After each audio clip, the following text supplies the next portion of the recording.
Hello there, guys. Welcome to another episode of Football Possibilities. Today, we'll be looking at the news circulating about Maresca leaving.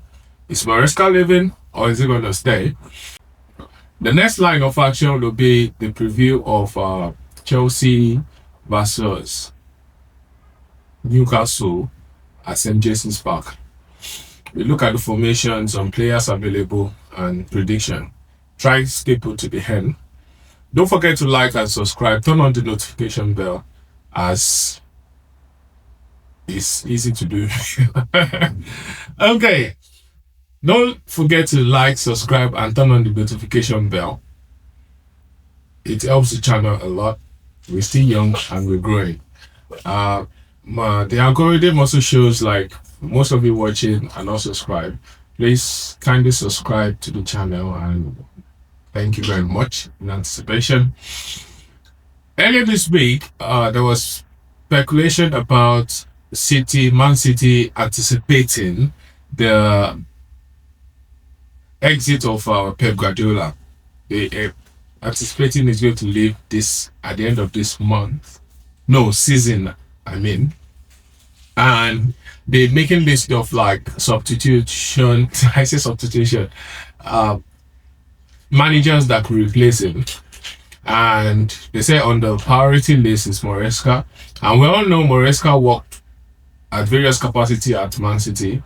First as a under development team coach. Then he was promoted to assistant coach. I think after Ateta left, I guess. Then after that, he moved to Leicester City, where he moved them from Championship to the Premier League, then to Chelsea. It's the part that's been rapid and exciting. And I think out of all of the managers that were mentored by Guardiola, it's one that's actually pretty much similar to Guardiola in terms of methodology. And it's reasonable for Man City to put him as priority as a City person that has worked with them, knows their principle in and out. And we could see he has also worked with Chelsea. In fact, one of the reasons why Chelsea employed him was the ability to coach young team and develop them. And we also know Man City is currently in a transition. They're trying to build a new team for the next decade, I think.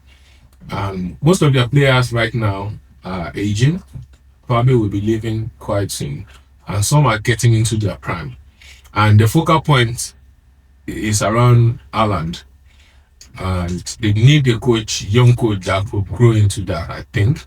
But my take is, it's all speculation now until it's out there that they're actually pursuing in terms of like making contact and whatever. So it's all speculation now, and the Chelsea camp has refused to like comment on it, which shows like it's all like speculation. Maresca is contracted till 2030, I think. That's about 5 years time. So even if Man City are going to like come for him, they're going to pay a lot of money for compensation to Chelsea. And one thing I like about Bloco is like they have contingency plan for a situation like this. The other manager at Strasbourg is a priority at the moment. So it's going to be interesting to see how it pans out. But I think it's very dicey in terms of like Maresca. Maresca is trusted with the position at Chelsea, but Chelsea is not really backing him. They want him to make use of the players that have been provided. On the other hand, Man City has a proven project. They're trying to build for the next couple of years. We know what the standard is there is very high. And from history, like when Wenger left, Emery was doing well. Now Emery was doing well until he came to Arsenal. Couldn't last like up to 2 years in the job. Moyes was doing well. When Fergie left, he was even nominated to take over. He couldn't last or do half of that. So it's going to be anybody taking the job might struggle So why not stay where you are making progress and progress? But on the other hand, Chelsea is a very dicey situation because anytime we have like bad run of games, we always see the same thing: Maresca out. So if let's say things eventually fall apart and he didn't get the job at Man City, he lost his job at Chelsea. He's going to be the on the losing side. So it's very tricky. But on the other hand, let's see how the end of the season pans out. Because another thing is when there's like a bad patch of form in football club, usually there's a fire behind the scene. With Liverpool just came into limelight of late about Musala, blah blah blah, and the rest. And Chelsea too. The last comment he made about the last 48 hours has been the worst he has felt in the club. Shows like some things are brewing, some things is happening behind the scene. But one thing, another thing I would like say about Maresca is like he still has the support of he's still in control of the squad. The dressing room still backs him, so it's still a good sign. But I feel they trying to dictate who to play, the kind of formation to play, who to start, especially in terms of rotation. So and most managers, especially once they achieving something in the game, the experience, they try to like control the game and they try to also like take responsibility for the failure. And we could see anytime it doesn't go well, it's always on Moresca. And overall summary of everything is a very good coach that knows what he's doing, but he does not have the facilities. Like Chelsea has not given supporting him the way he wanted. I mean, during the summer, he wanted a centre back. They got him none. And it's very tricky. But let's see how it pans out towards the end of the season. Chelsea Newcastle today is a very tricky one because St James's Park is one of those stadiums where no matter how good Chelsea are playing, no, like they are very in form, they are in shape. It's one of those banana skin stadium where they just go and sleep up. Last season we saw what happened where Jackson got that nasty red card and we lost. The last time we won there was under Tuchel. That was 2021. And even before that, we is either draw most of the time we lose. Of recent, we've been playing very well there, but we just find a way to like bottle it. I don't know. It's one of those horrible stadiums. If you follow the gist, so let's see. That it's very difficult to even make a prediction for this game because even when Newcastle are playing badly, they are out of form. Once it comes to Chelsea, they are always up for it. They are especially their fans too. But one thing that is different about this time is uh, most of our players are back. Caicedo is back in the squad. Some other injury players are back, like Isugo, blah blah blah. Liam Dilap, that's supposed to be out for like a couple of weeks, is back and is available to start. I'm very surprised about that one. So and for Newcastle, they missing a lot of their players. I know Livermento is out. It's all like especially in their defense, but it's still just one of those games that when Chelsea has the advantage, Chelsea just have this way of like throwing it away. So it's going to be very, very, very interesting. Let's see how it goes. Now to my formation. My formation, thank God Caicedo is back. So he's definitely going to be starting.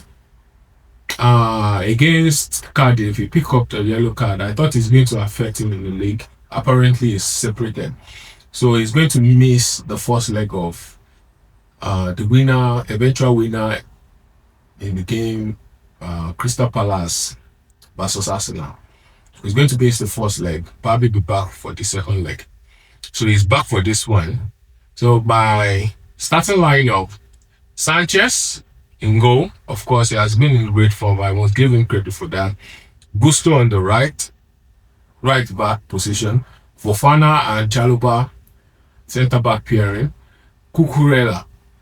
In the last game, he actually looks tired, like exhausted. He has been playing a lot of game. Him and Enzo. But this time, he's still the most trusted and most. We just have to trust him. Hopefully, he has gotten enough rest to like perform in this game. So he's going to start on the left. James and Caicedo in the base of the midfield. Palmer in the 10. Neto is definitely going to be starting on the right. The news about Escobar picking up muscle issue is out there, so he's not available for those games.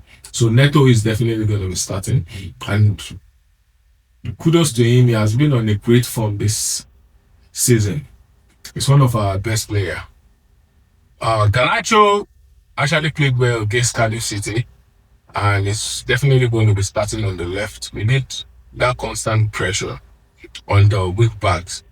And the next one in the center forward position is definitely going to be Pedro. And this game, I think, is going to be interesting. We've got like three players that could attract players to themselves in Palmer, Garnacho, and Neto. So it's likely going to give him more space. On the other hand, it could be reverse, where he attracts players to him, while others have like more free option.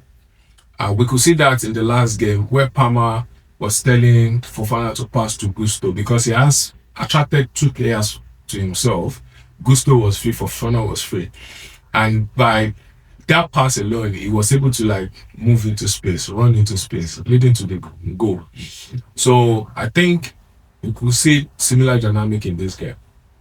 And this formation is actually good to beat anybody in its day, any team in this day, on its day, or any which way you want to like put it. So let's see. This game is actually, I'm not confident about this game, but we just have to like, as fans, we just have to like puff our chest out there.